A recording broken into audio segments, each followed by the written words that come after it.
So I'm down 15 miles south of the border in Cerro. You know where that is?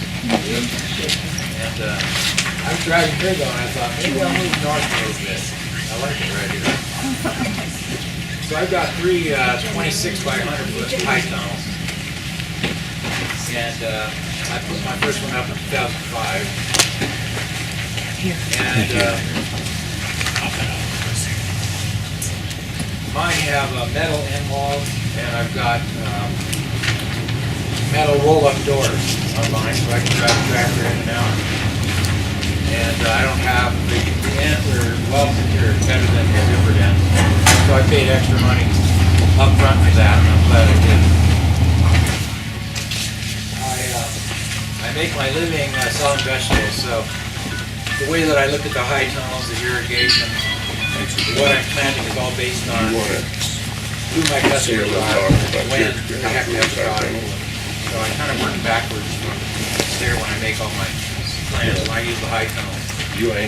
Right now, I have all three high tunnels ready to plant, and because I use my high tunnels to start my CSA season. I have a summer farm share season, a fall farm share season, and a spring farm share season, but I use my high tunnels in the spring to get business early, to get farmers market business early, to sell CSA shares early because I have a limited amount of produce that I can produce in a high tunnel, just get things going.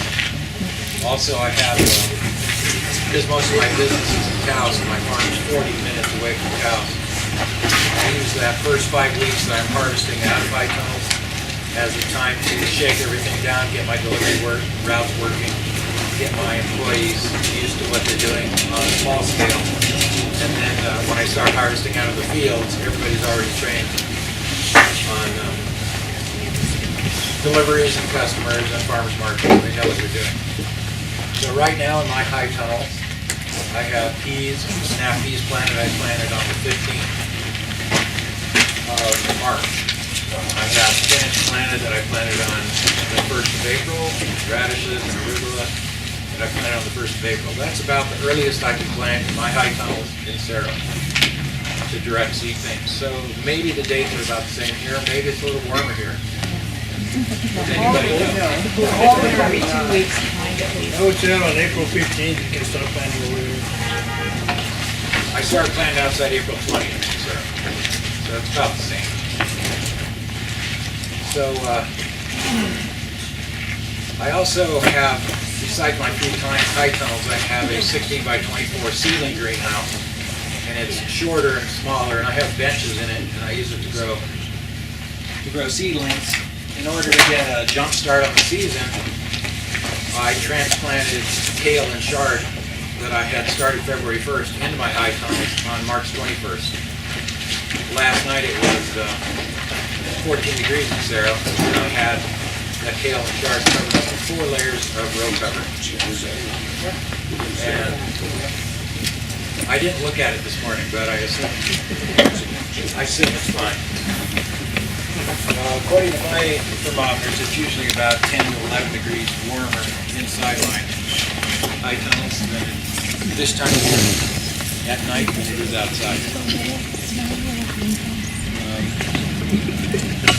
So I've got kale and chard growing, and I'm direct seeding on Monday. I'll be transplanting into my greenhouses. I have some farm apprentices coming this weekend to live and work at my farm, 4 young people. And I have thousands of plugs that I've started in my seedling greenhouse to transplant into my high tunnels Monday, first day of work. And then I will be planting, succession planting, radishes, salad turnips, Chinese greens, lettuce heads, lettuce mix, spinach, until around April 20th. And then I'll be succession harvesting out of my 3 high tunnels to give to my CSA and sell it to Taos Farmers Market. Now when I plant, since I have 3 of them, when I plant them, I know that I want to get tomato plants that I already have started. I start my tomato plants around March 25th. I know that I want them in my high tunnels, transplanted 8-week-old plants around May 25th. So the high tunnels I'm growing tomatoes in, I plant first so the crops come out and the tomatoes can go in around the 25th of May. But then it's too cold for tomatoes, so I regularly have 4 layers of row cover on top of the tomato plants once they're transplanted until they're so tall that they need supports. At that point, I don't need any row cover anymore. It's warm enough around the middle of June.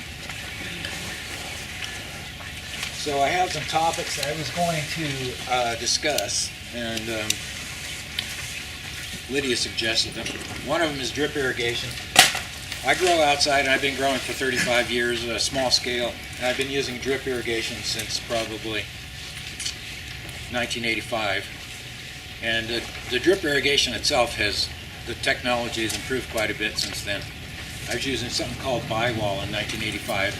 I really loved it. It worked great at 3 pounds pressure. I was pumping with solar out of a shallow well, and it worked really great. And drip irrigation is magic as long as you are using it in a high tunnel. And the same with row cover. In a high tunnel, row cover and drip irrigation last season after season if you take good care of them. Out in the field, they don't have such a long lifespan.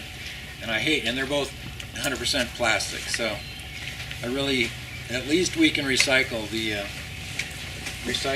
drip. I don't know about the row cover or not. And Sarah, the transfer station, recycles. So I feel bad about using a lot of plastic. I don't use plastic culture in the field. No plastic mulch. But in the greenhouse, drip lines will last for years, and so will row cover.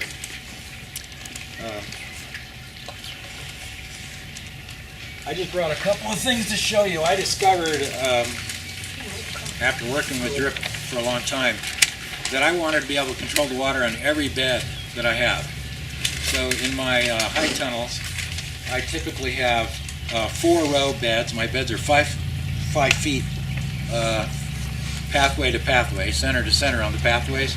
I typically have 4 rows of crops in that bed, and the rows are generally 10 inches apart. And I have 4 rows of crops, 2 rows of hoses, or 2 drip lines on each bed. And I have a header for each bed here that I've fashioned out of 1/2-inch polyethylene pipe. And I use hose fittings on the ends of the drip line. That way I can easily unscrew the drip lines from these and use them over and over again, move them around, and just screw them back in.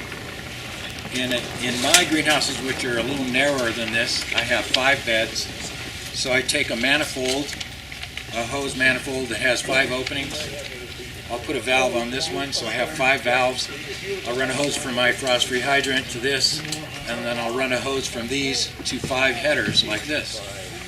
So I have, each bed has an individual control on it. I found that to be pretty important because I'm succession planning. The beds are empty, the beds are full, the beds have one kind of crop, the beds have another kind of crop. And out in the field I do the same thing, but with different kinds of headers. And that is, I don't have a whole lot of beds that I have to run at once. I have control. One bed at a time I can control the water on.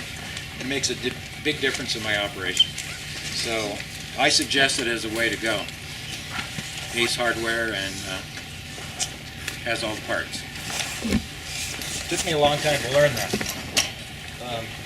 Also, everything planted in one, I try to plant one bed at a time so I can plant it and then turn on the water.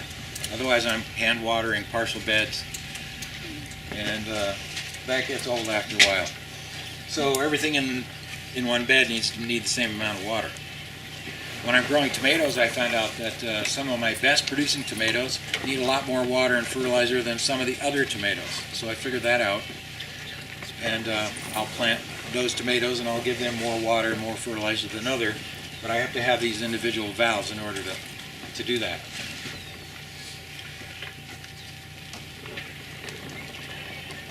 So if you have any questions about drip, I'm using T-tape. This is a common brand of drip line, and I buy it 6,000 feet at a time, and then it's pretty affordable. Still only about 3 cents a foot with shipping if you buy a 6,000 foot roll. And in a high tunnel, it'll last, if you treat it right, it'll last probably 3 or 4 seasons, with each season having three crops in it. So I'm getting 3 crops. Spring crop is going to be greens. Summer crop is going to be tomatoes. I grow tomatoes, sweet basil, peppers, eggplant, and celery in my high tunnels in the summer. Although this year I'm canceling the eggplant, I'm switching to celery because my customers like it better. And then in the fall, I'm growing kale, chard, and spinach, and lettuce, and Chinese greens. And in order to get 3 crops in one season, I have to get my tomatoes in on time around May 25th. And I have to get my tomatoes out of my high tunnels in order to plant the fall greens if I want to get those 3 crops. So I use a lot of transplants. The timing of my tomato transplants has to be that they're ready to go in the greenhouse as soon as the spring greens are out that I've already sold. So I have to plan ahead. I'm doing it, it's the only way I make money, so I have to do it right. If you have any questions about drip, I'm open to that right now, or anything else. I was just going to ask you, when do you put your tomatoes out into the tunnel? Do you put them in the tunnel or your greenhouse? Yeah, I grow them in a seedling greenhouse. I started March 25th, and I put them in the tunnel on May 25th. But I have to cover them with 4 layers of row cover until around June 10th or June 15th. Do you ever find that sometimes inside these kinds of things that things will freeze faster than outside? No, I haven't had that It's called, experience. it's just like your windshield. Have you ever noticed it could be like 32, 33 degrees if you have frost? Yeah. You've never had that happen? I haven't had that experience. But speaking of tomatoes and frost, in Cerro, which might be similar to here, in the fall, first of all, I'm growing very early producing tomatoes because I'm trying to get the 3, we're not heating the high tunnels, and I'm trying to get 3 crops out of it. So my tomatoes are going in on the 25th of May. They are being covered with row cover. But I'm growing my tomatoes not tall like you would see in a typical commercial tomato greenhouse, because in Cerro, after September 15th, it's going to freeze in my high tunnel about at this level. So my tomatoes, I only grow them up this high. I'm growing them in cages, 5 stems to a cage. So I'm growing my tomato crop low and wide. And I've developed a method over years how to prune them and get the most. I still get about 20 pounds to the plant, which is pretty good. But if I grew them any taller than that, in around September 15th, they're going to start freezing. So I grow tomatoes short and wide. I grow early tomatoes. How do you match the drip irrigation up with the different vegetables? Well, I'm using the same T-tape for everything, so it's either 1 line for the tomatoes or 2 lines for a 4-row bed, and it's just the length of time that I'm running the water for each crop. Okay, so you don't change the drip to match the vegetable. I just change how often I water or how fast it's dripping. Generally, most people are using 0.67 gallon per minute per 100 foot drip line. That's typical. And most drip is designed to run at 15 pounds pressure, and for most drip, that's 1 drip per second. So I'm not using pressure. I have very clean water in Cerro. I'm not using pressure regulators. I'm not using filters because I don't need to. And I'm not using electronic valves. I'm using plastic valves, and I don't have the filters, the pressure regulators, but I'm able, because I'm running whatever the capacity of my pump is, I'll be running that much drip at once. So I just turn it on, and I will regulate it till it's dripping once per second. And I know that I'm at 15 pounds. That's the design for most drip. Have you ever burst your drip tape by putting too much pressure in? No, it'll blow off the fitting. If it has fittings on it, the fittings will blow apart before the drip line will ever burst. So have you done that? Never. Well, yeah, I've done that plenty of times. Yeah. And which It's a rude surprise if you, like out in the field, if you set, if I have a set of, let's say, 24 drip lines, and I get it all set, and it's a new set, first of the season, and I turn it on, and it seems to be running, and then some fittings blow apart, and you come back 4 hours later, and all you have is a huge mud hole, and nothing is watered. So when you're using drip, turn it on. It takes a while to pressurize if you're running it at 15 pounds pressure, or rather than faster. Come back and look at it after it's pressurized, after 15 or 20 minutes, to make sure it's working right. Otherwise drip irrigation isn't magic. But if you do it right, it is. And if you run it at low pressure, it's not going to blow apart. I typically, out in the field, I have 16 line drip sets that I do. And in the greenhouse, I try to run, I have three, in the high tunnels, I have 3 high tunnels, so I try to just irrigate one at a time and pay close attention to it. Any other drip questions? And I found, I'm not sure where the cheapest place to get drip line is now, but I've been buying it from Zimmerman Irrigation. They have by far the cheapest price I found, even with shipping. Are they online or? They're online, yeah. And so the money you save on not buying expensive drip is the money you make at the end of the season. Row cover and ventilation is the next thing I'm going to talk about. Now my take on, and then I read there was a handout here about orientation of the greenhouses, so I'll talk about that. My 3 high tunnels that I have are running north-south at my place, and the prevailing wind at my place is from due south. And on the south side of my high tunnels, I have no doors, and on the north side I have a roll-up metal door. So when I roll up my 2 sides and my north metal door, which I do every morning first thing, assuming it's above freezing, I get extremely good ventilation. The prevailing wind is blowing up against the south wall, and I don't have a crosswind in here, but I have 3 sides wide open. So I think that an extreme crosswind could damage young crops pretty badly, but the way my houses are oriented with the prevailing wind, I get excellent ventilation with no wind damage in there. So one end is facing the wind. That's Yes. the closed end. And I have it closed, and the other 3 sides are as open as I can make them. So my understanding or philosophy about what a high tunnel can do for me, and I grew outside in Cerro and in Taos and around here without any high tunnels for 23 years. And then when I finally grew tomatoes in a high tunnel, then I said, oh yeah, that's right. That's why you grow tomatoes in a high tunnel.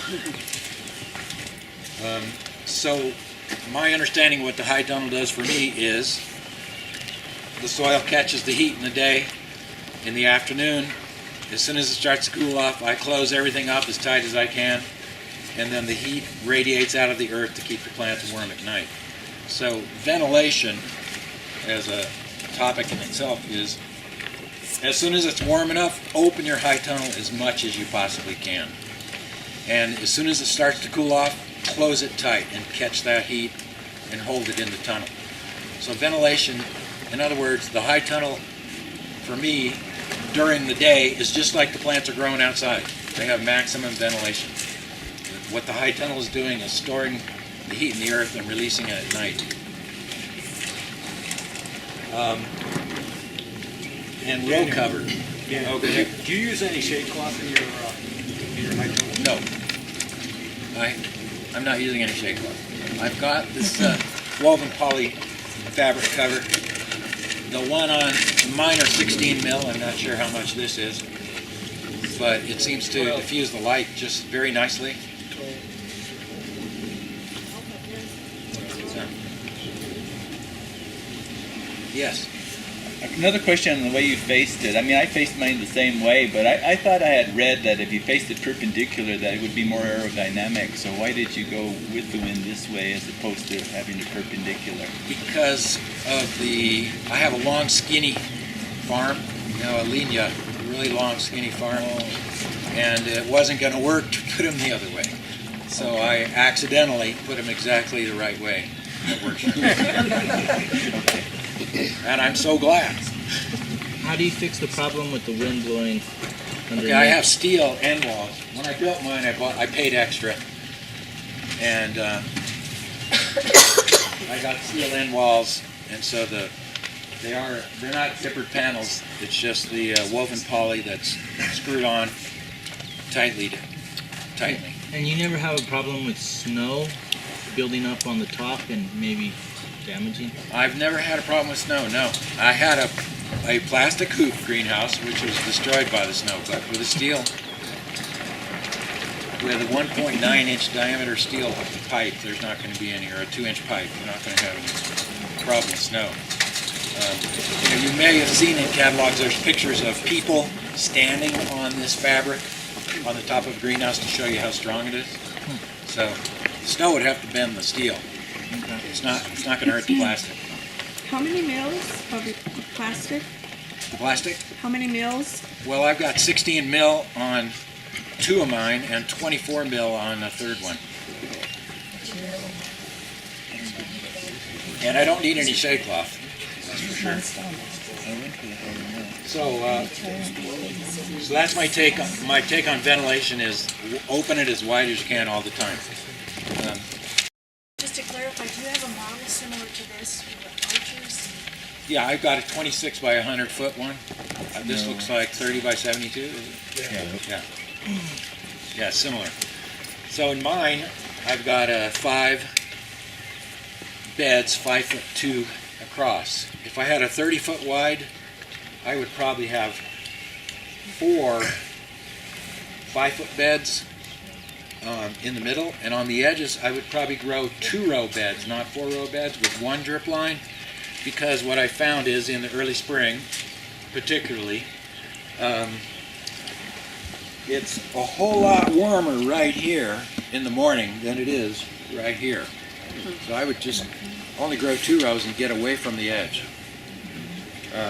They're not airtight exactly, and it makes a big difference. I see that in my ceiling greenhouses too. The plants that are close to the glazing in the spring, when I'm trying to get plants to grow early, they're tall away from the glazing, and as you go towards glazing, they're shorter. And I thought maybe it was due to water, but it's not the water, it's actually the temperature. So if I had one this wide, I'd have 4 4-row beds in the middle and 2 2-row beds on the side. How large is this? 30 feet by 72. So Daniel, you said that you plant by certain dates. Yeah. Do you also plant according to the ground temperature, soil temperatures? Nope. I plant according to the Taos Farmers Market schedule. And fortunately, that schedule works because I'm doing everything to make an income. Well, not everything. I have other things I do in my life. But fortunately, my CSA schedule matches the farmer's market schedule, and my farm apprentice living at the farm matches that schedule, and everything works nicely. And then when it's done, because all the schedules are synchronized. So I've been growing in where it's cold for 35 years down there, and I've never measured the ground temperature, but I suppose it would be an interesting thing to do. I know I can't plant corn before June 1st, so I plant it on June 1st. What do you say the temperature stays in your greenhouses? Like between what?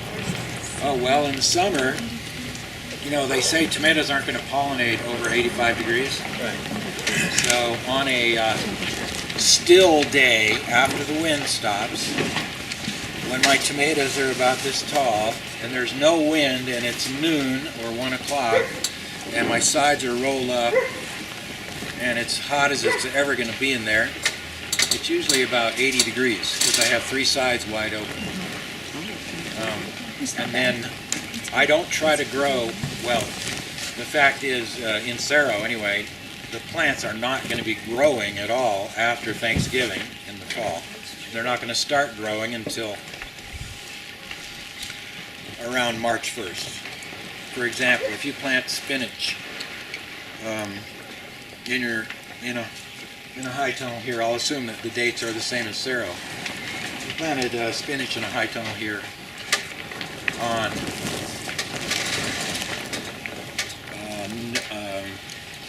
November 1st.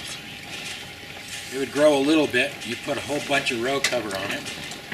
It would grow until around, very slowly, till around December 10th. Then it would just stop growing. And then in the spring it would start growing, depending on the weather that year. It would start growing again in February. And by March 10th you'd have a full-size crop of spinach. But spinach is the absolute hardiest popular crop you could ever grow. So it's definitely a thing to grow in the winter and in the spring. But the temperatures I've seen in the middle of winter, I'll plant fall greens in my greenhouse to sell. Go ahead. Have you tried growing things through the winter? Yes, and Is it worth it for you? no, it's not worth it for me. If I wasn't 40-minute drive from Taos, it might be. But you have to have enough product to make it worth driving 40 minutes to deliver something. What were you going to say about the temperature in the winter? In the winter, I've checked. Okay, I'll backtrack a little. I'll plant fall greens in my greenhouse. I get them stuck. I pull my tomatoes out by October 1st. I get them in on the 25th of May. Well, it's so cold in there that tomatoes, the texture of the fruit's going to be no good after that, and the plants are not growing. The fruit isn't ripening, so it's kind of not using the high tunnel to its full potential to leave the tomatoes in there. So I have them absolutely all out of there. I grow them in cages. The cages are out of there, and I have fall greens planted or transplanted in there by October 1st. And they're going to grow fine in the month of October. They're going to grow beautifully. If you have a market for your greens in October, I do. My season ends the last Saturday in October is when my farmer's market ends. My season ends. But I have fall produce that I sell after that, but it's all harvested and stored.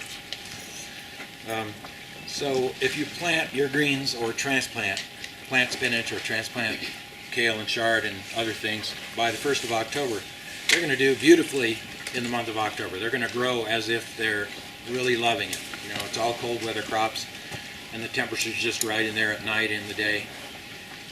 You pretty much don't have to cover them. No, I have crops in the field in October covered with row cover that are doing okay, but in the high tunnel you need no covers in October.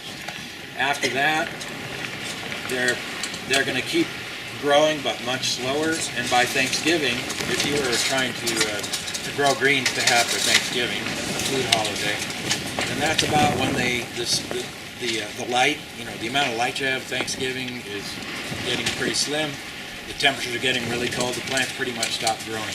I've actually, when I've recorded it carefully, my spinach stops growing around December 10th.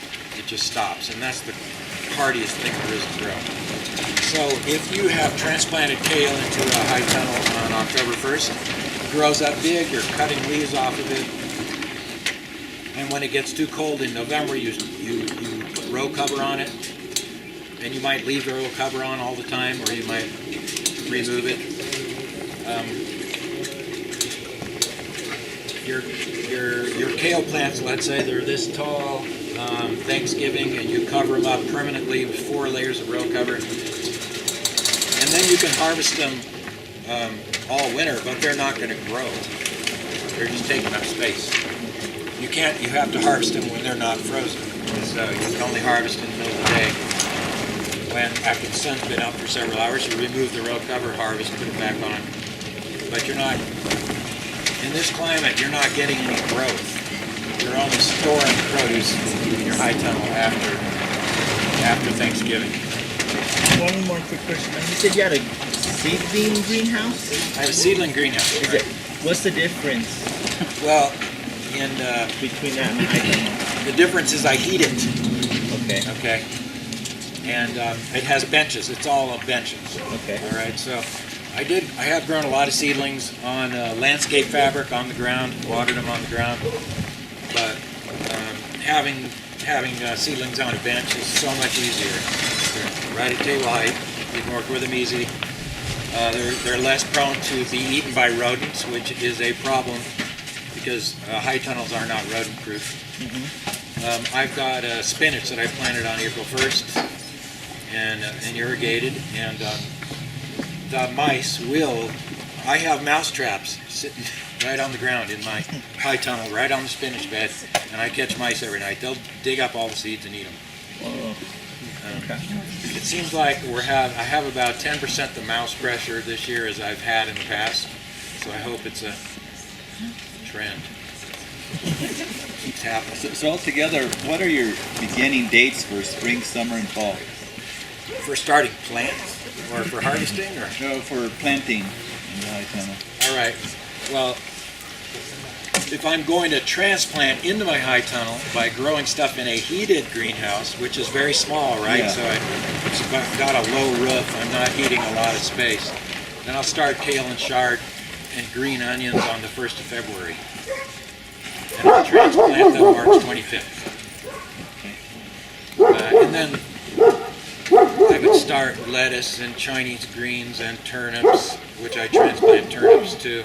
I would start those later because they're much quicker to grow than kale and chard and green onions. And then I start direct seeding into my greenhouse.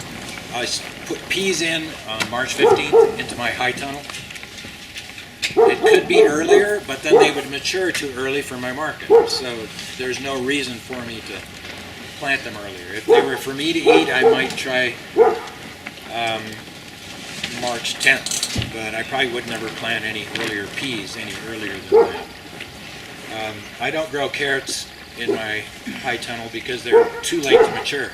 By the time they're ready, I already have to have the tomatoes in there. So I don't try a spring crop of those. So that's for the spring crop. For the summer crop, which I'm growing tomatoes, sweet basil, peppers, eggplant, and celery, I have all those transplants ready to go in. The tomatoes by the 25th of May, and the basil doesn't take any cold at all, so that I don't put into my high tunnel. I don't transplant into my high tunnel until around June 15th, around the time when the frost stayed outside. I started that basil that I'll transplant into my high tunnel. This year I'm doing 2 beds, like 600 plants. I started on April 1st. I just started it. It's not up yet. Where do you keep that basil until you're ready to plant it out in June? Yeah, I have a seedling greenhouse with a propane heater in it. And, In your house?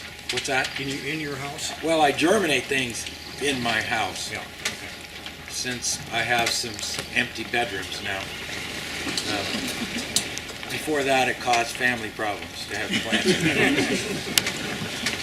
house. So yeah, I germinate stuff in the house where I'm already running heat, and then I'll move it out to a ceiling greenhouse where I've got propane heat. But I also have, in an attempt, on my low budget over the years, I figured out a very inexpensive heating system for seedlings on benches in a ceiling greenhouse, and that is I take 1500 watt electric heaters and very small fans, and I'll have a bench. I have benches that are 48 square feet on the top, and I skirt the bench with plastic, and at night I turn on the fan and the heater. You have to have, just can't have the heater or you'll have a hot spot. You have to have a fan that's blowing that air around in a circle like the fan will do if you put it against one wall. It'll just circulate like this. So for the price of running an electric heater, you can heat about 48 square feet of bench if you put 4 layers of row cover on top of the plants that are on the bench top. For example, last night I had tomato plants, which I started on March 25th, and they're only about this tall. I had those in a seedling greenhouse with 4 layers of row cover on them with an electric heater under them, and I also had a propane heater in the seedling greenhouse. And this morning it was, I forget, 15 degrees, I already said it, in Cerro, but it was 60 degrees. Those tomatoes were at 60 degrees under that 4 layers of row cover. So when it comes to row cover, 4 layers of thin row cover creates insulation. 4 layers of thick row cover is not going to be any warmer than 4 layers of thin row cover. So you know it comes in all different thicknesses. The row cover doesn't smash the seedlings? No, if it's thin row cover, it's not too heavy. And most row cover, well, I don't use any supports on any of my row cover in the field or in the greenhouse. It doesn't seem to hurt the plants, but I'm using the 0.55 ounce per square yard row cover, the most commonly purchased row cover. If it was Agribon, it would be called AG19. So if you're using row cover in your high tunnel to keep plants warm at night, you want 4 layers, and then it's going to work. But what you can do is you can buy, if you have the 5-foot wide beds like I do, you get a 10-foot wide row cover. It comes off the roll folded in half, so it's 2 layers thick as you unroll it. So you already have a double layer if you just leave it folded, and it's just the right width for your bed. So that heating system, is it lower to the ground for the heat? Or does it matter if the fan is blowing up high, or? You mean under a bench? Yeah, it's under the bench? On Where you put the heater? The heater and the fan are under the bench. The bench has a plastic skirt around it, so the heat can't escape. Okay. But what makes it work is all the row cover on top, Yeah, okay. on top of the plants. So I was talking about the dates of planting. So for the summer crop, the tomatoes got to go in by the 25th of May. Basil and peppers don't take any cold, so I put those in around June 10th to the 15th. And I try to put them in so I don't have to add row cover. After June 15th, you don't really need row cover. And I want everything to come out by October 1st so I can get fall greens in there. What I found is if I were growing for myself, it would be different. But if I plant spinach November 1st, it'll be ready March 10th, and I have no market at all for spinach on March 10th. None. So it doesn't make any sense unless I wanted to eat a whole lot of spinach myself or freeze it. But the way I grow is all based on my May 10th to October 31st farmers market season and CSA season. What is CSA? Well, it's a farm share program. People pay you ahead of time, and every week they get produce from you. Daniel, you want to explain CSA just a little better than that? Okay. All right. Well, it stands for Community Supported Agriculture. So empirically, in reality, starting around 1995, CSAs started springing up, and so the CSA owners, the farm owners, are promoting that if you send me money before the season starts, so I can buy fertilizer and fertilizer and seed and supplies before the season, then I will grow produce for you, and every week I'll give you a share of the produce. Now in CSA lore, sometimes, frequently, they say, well, the customer, the farmer, and the shareholders are sharing risk. If you get a really good crop, the shareholder's going to get a whole lot of produce, and if there's a crop failure, you'll get less or no produce.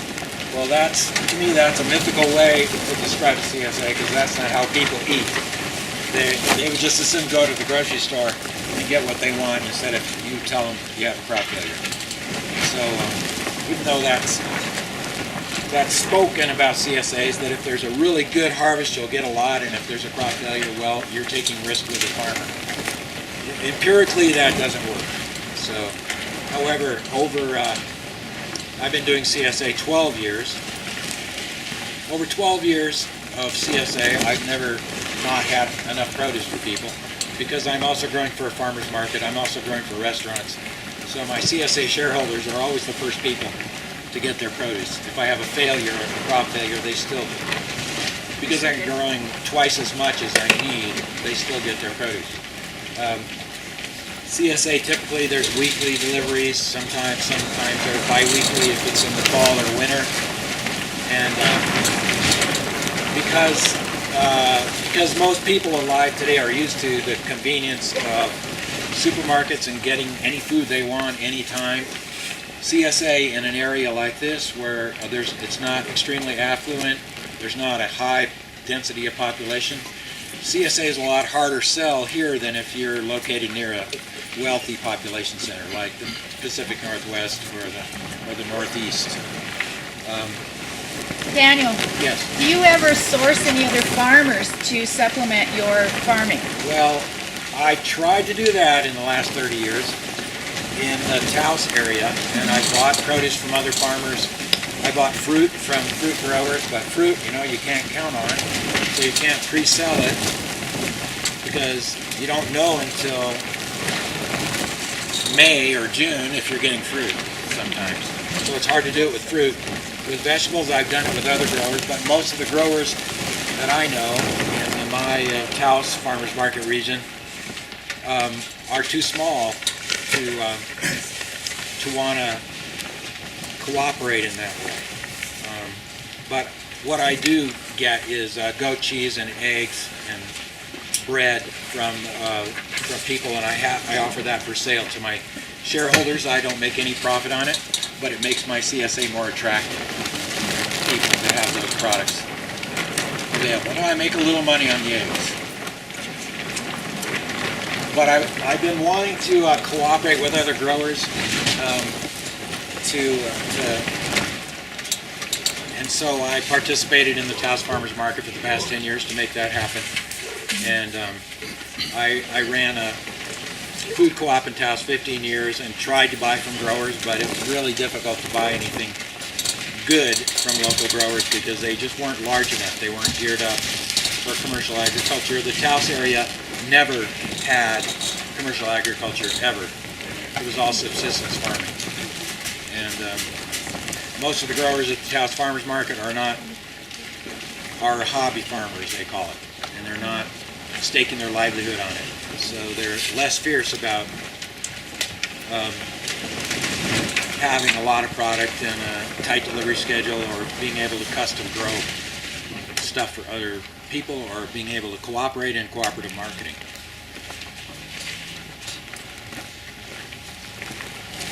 Daniel, can you talk about how you fertilize? Sure. Well,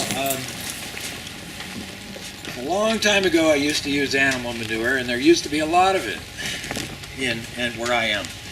And in Cerro, ranching died. It's gone. It's dead and gone. Because all the ranchers are over 75. And 2 years in the late 90s, they had to sell all their cows at auction in September.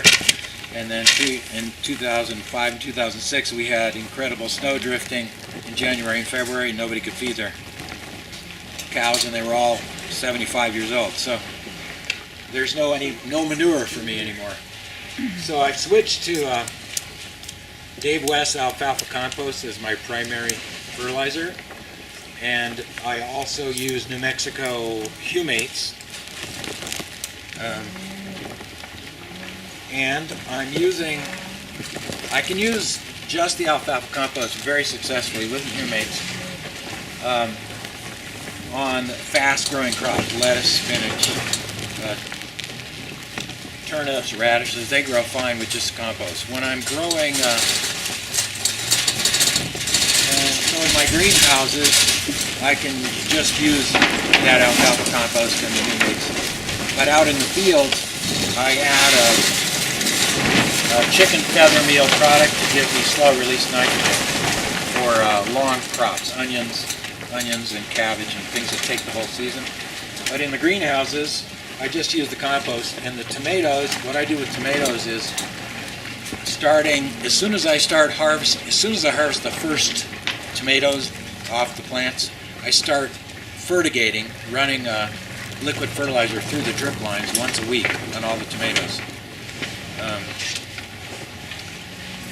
Because it keeps them healthy looking and they can resist pests and disease a lot better if you keep feeding them.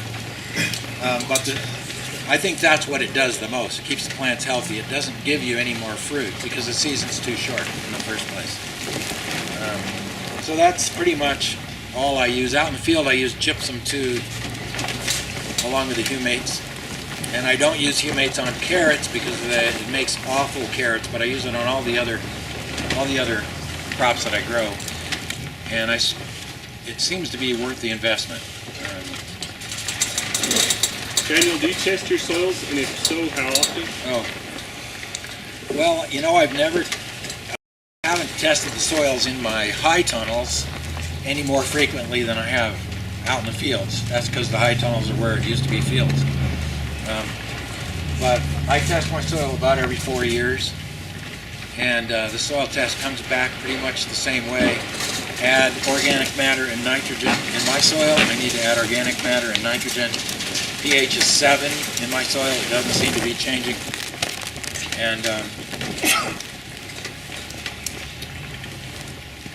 I'm adding the compost, a lot of compost. Well, this year I'll use 70 yards of compost on 5 acres of fields. So it seems to, and then I have a winter rye cover crop every year on all my fields. And because I don't have fields to lie fallow or fields I can grow green manure crops or cover crops on, otherwise I'm farming all my land that's opened up. There's no time for me to put any other green manure crops or cover crops on, so I just have this winter rye crop which I till in before May 1st, or it's way too big. It takes too much energy to plow it down after that. And then I add a lot of compost every year, which I'm purchasing. Fortunately, the compost is made very close to where I live, so I can afford it. I don't have to pay freight. When do you put it down? I put it down in the spring. I'm growing everything outside on raised beds. In the greenhouse, it's all flat culture. And I'll put it, my greenhouses are, my high tunnels right now, I fertilized them all 2 weeks ago. All the beds are fertilized and ready to plant. And now I'm succession planting in there. And out in the field, as soon as I plow down the winter rye, for example, I will be planting on about 550 raised beds. But I just try to get those raised beds fertilized and shaped up and fertilized and ready to plant as soon as I can. And then in the spring, because the season is short, and as soon as I possibly can. So I'll be planting outside April 20th. So I'll be shaping raised beds, plowing down my rye I'll start plowing down my rye as soon as my fields are wet enough. Usually it's as soon as my fields are dry enough. And then I will start shaping beds and fertilizing them as soon as the rye's tilled up. Does Dave mix in your humate and No. other additions? You have to do that yourself. I hear he does that for people, but I'm just buying the straight compost so that I can custom put the humates where I want them. Because I don't put them on carrots, for example, which is a major crop that I grow. What do you use for your liquid fertilizer? I'm using age-old liquid fertilizer right now, and it's not OMRI listed, but the ingredients are the same as most liquid fertilizers that are approved for organic. So, You mentioned that you grow rye. yeah, Do you harvest the rye or plow it in, or what do you do with it? I plow it all down before May 1st. It's to get the soil back, it's a nutrient thing for the soil rather than a crop. Right, it's organic matter, and after the 1st of May, if you plant it, I plant it as soon as my crops are out of the field, starting September 1st. And if you don't get it down by May 1st, you're going to have to go through there many passes with equipment to get it chopped in. It just gets too And it's like a tree. Whatever you see above ground, you have below ground. Do you alternate your crops like in your high tunnel, like one season you plant maybe carrot, then once it's place, and you do alternation? Or I understand the question and the concept. And sometimes yes and no, but I only have 3 high tunnels and I'm growing tomatoes, peppers, eggplant, all nightshades. You'd want to rotate. I can't possibly do that unless I get more high tunnels. In crop rotation, they say squash and lettuce and corn. You don't have to worry about squash about crop rotation because they don't build up diseases and insect pests if you keep replanting them. But I don't really have that option. I would do it if I had enough high tunnels. But however, I am putting 3 crops a year in there, so in one, let's say if I had a bed right here, it would have maybe radishes and turnips and lettuce, and then in the summer it would have tomatoes or peppers, and then in the fall it would have kale or chard. So I am rotating crops in that way. And I think, now let's see, yeah, I don't seem to have it, because I have super good ventilation religiously, I don't tend to have any insect problems at all, ever. Cross my fingers. I didn't have any insect problems last year in here at all. Matter of fact, some of the bugs came right there, they so hot in here, you can survive, so I didn't have any problem with any kind of bug.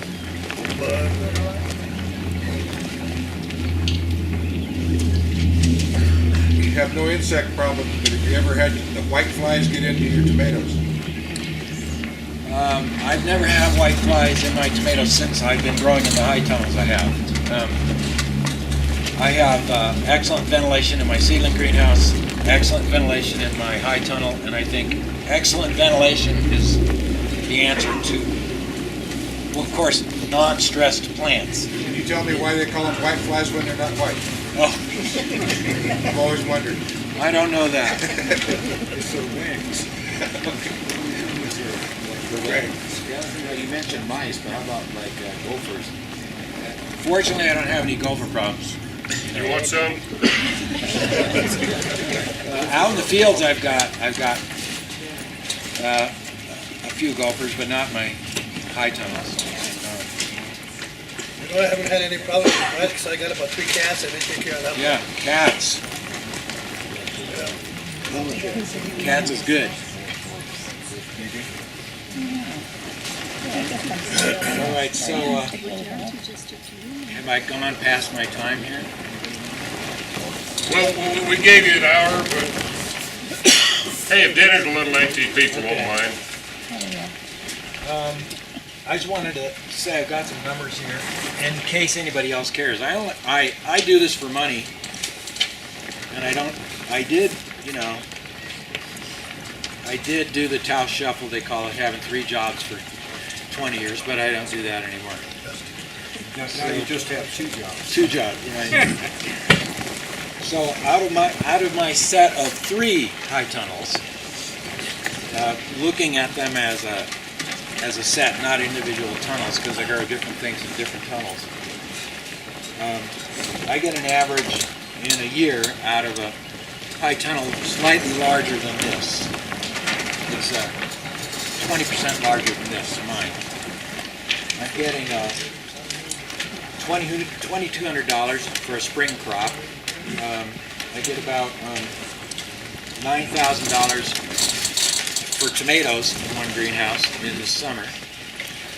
And then I get about $1,100 in the fall for produce I grow. So out of one high tunnel I can get $13,000 worth of produce if everything works perfectly. And the high tunnels I have, I didn't get them from NRCS, but maybe I'll get one this year. They all cost me, with my steel end walls, when steel was cheaper, I have $13,000, including labor, into each one. So I'm making about $13,000 a year off each high tunnel. So I don't have a pile of gas that's of $13,000 anywhere, but theoretically it exists. Was that profit net? No, that's gross. Gross sales, right. Now, as far as net and gross goes, there's way higher net profit out of a high tunnel than out of a field crop. You know, and it's a finite thing. If you say, oh no, I've got to weed the high tunnel, you go in there and you're done. After an hour or two, you've weeded it, you know. It's so finite that you can really control your costs and know how much it really costs to do something compared to crops in the field, high value crops in the field anyway. Plus you're planting and replanting your weeds. There should never be a weed problem in a high tunnel. If you're planting and replanting and planting and replanting, you're going to be pulling all the weeds out all the time. One thing I know Bill did, and Bill's going to talk next, at least this is what Bill told me. He said he planted, in his high tunnels, he'd have a winter wheat crop in there, and he'd let his chickens in the chicks. He'd get chicks on New Year's and let them live in the wheat and peck out all the insects and then till the crop under and plant in March. Something I've always thought I would do, but I'm letting Bill do it. So that's about all I have to say unless there's questions for me.